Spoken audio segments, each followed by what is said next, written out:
L'encíclica Fratelli Tutti del papa Francesc ha estat inspirada, segons explica ell mateix, per la figura de Francesc d'Assís i la seva visita al soldà d'Egipte, Malik el-Kamil, el 1219 en plena cinquena croada. Em limitaré a comentar aquest aspecte d'inspiració franciscana de l'encíclica. En primer lloc, el títol. Fratelli Tutti és la manera com s'adreça Sant Francesc als seus frares en l'admonició sisena. Les admonicions eren consells que el sant feia als seus germans, consells de tipus espiritual en els capítols. I a vegades els hi deia fratelli carissimi. El que és interessant és que aquesta expressió l'adreça Sant Francesc als seus frares, als seus germans. I el papa l'expandeix a tots els homes.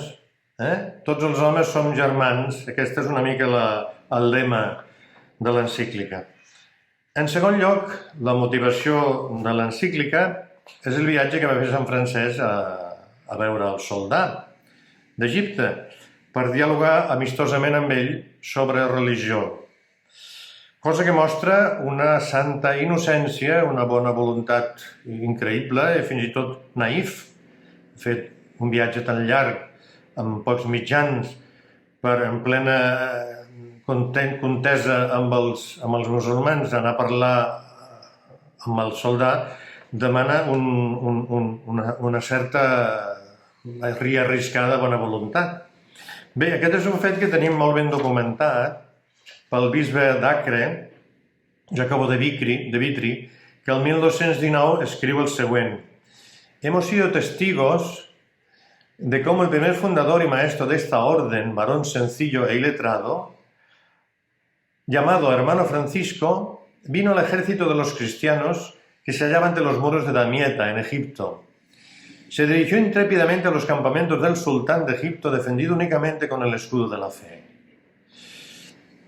En presencia del sultán, al verlo aquel, se volvió todo mansedumbre ante el varón de Dios. Y durante varios días él y los suyos le escucharon con mucha atención la predicación de la fe en Cristo». Y després diu, es molt interessant, «Los sarracenos suelen escuchar gustosamente la predicación de los hermanos menores cuando se limitan a exponer la fe de Cristo y la doctrina del Evangelio. Pero desde el punto que critican a Mahoma y lo dicen como mentiroso y pérfido, esto no lo soportan y los azotan sin piedad». Això és interessant perquè hi ha hagut màrtirs al Marroc que van anar el 1220 amb la creu alçada i els van matar. Per què? Perquè van començar criticant a Mahoma i als musulmans. Per això és importantíssima aquesta actitud de Sant Francesc d'humilitat i simplicitat, de mansuetud, per dialogar amb el que és diferent de nosaltres. Això ell ho diu a la seva primera regla, capítol 16, que explica la manera com hem d'anar enmig dels musulmans. Diu que no moguin litigis ni disputes, ens estiguin sotmesos a tota criatura humana per Déu i confessin que són cristians. Aquesta és la relació que hem tingut els framenors amb els musulmans al Marroc, per exemple. Des del segle XV hi ha una molt bona relació entre els framenors i els sultans, perquè eren precisament gent pacífica, gent que es cuidaven dels malalts, humil, que no creaven disputes. Hi ha un testimoni recent del vicari de Tànger, que va venir a explicar-nos aquesta xerrada franciscans i sultans, que explica com els sultans donaven salconducs als frares perquè poguessin tenir via lliure per tot el país, precisament pel prestigi i per l'estimació que els tenien. Jo he viatjat darrerament al Marroc i he vist com els religiosos són valorats.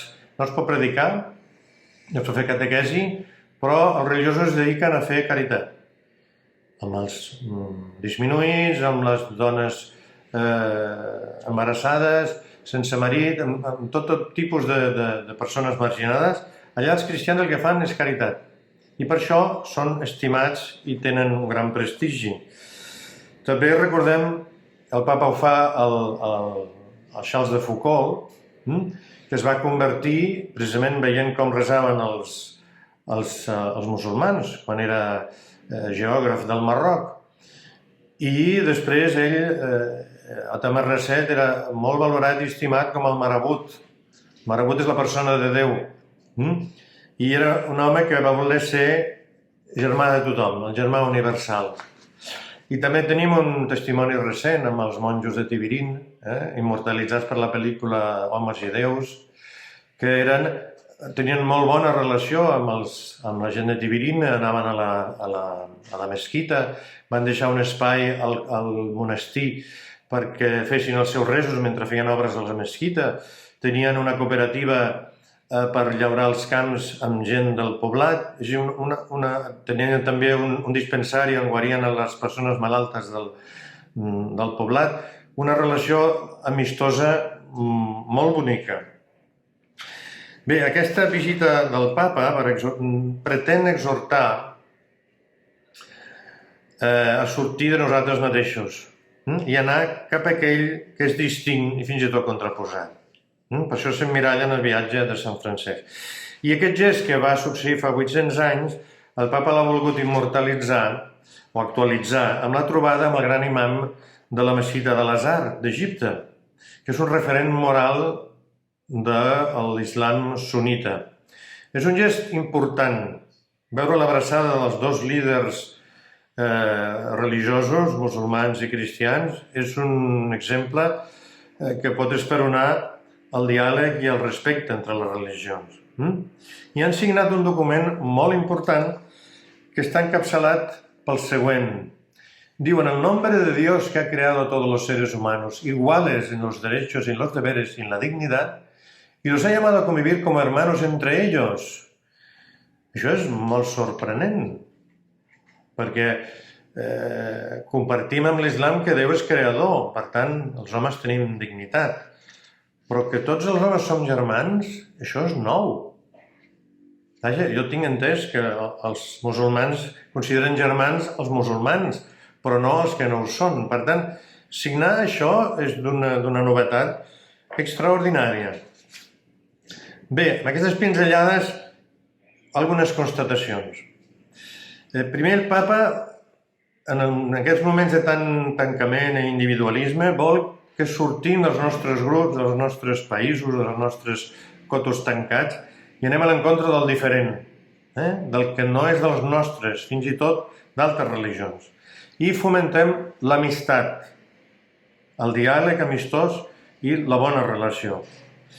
I en segon lloc, ens exhorta a eixamplar la fraternitat entre els homes i dones i tendim a la fraternitat universal. Davant d'això, dos qüestionaments que m'han sorgit amb la lectura de l'encíclica.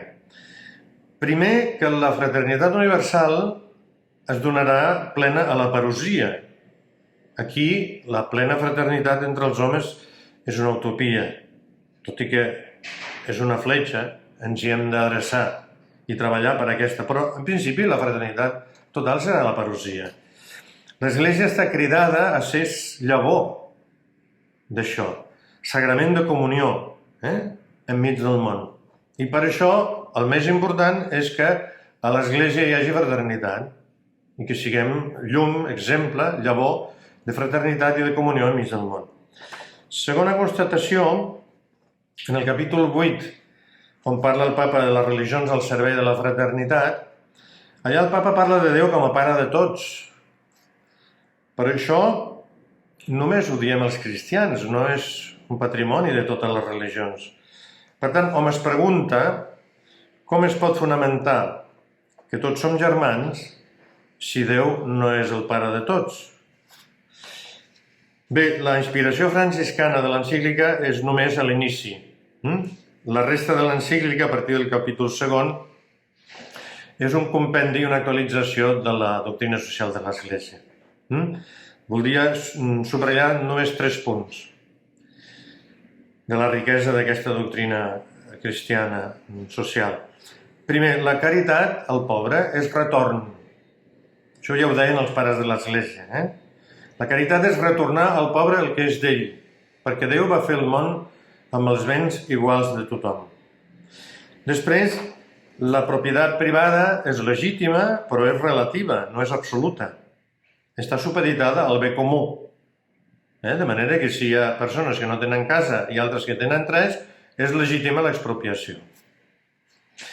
I en tercer lloc, un punt que és molt original i que no se'n parla massa, és que el treball ha d'estar en funció de la persona i no sols del benefici. Bé, en resum, una encíclica que és esperonadora, perquè augmentem la qualitat de la nostra fraternitat i reflexionem sobre la doctrina social de l'Església, que és molt rica i molt preciosa.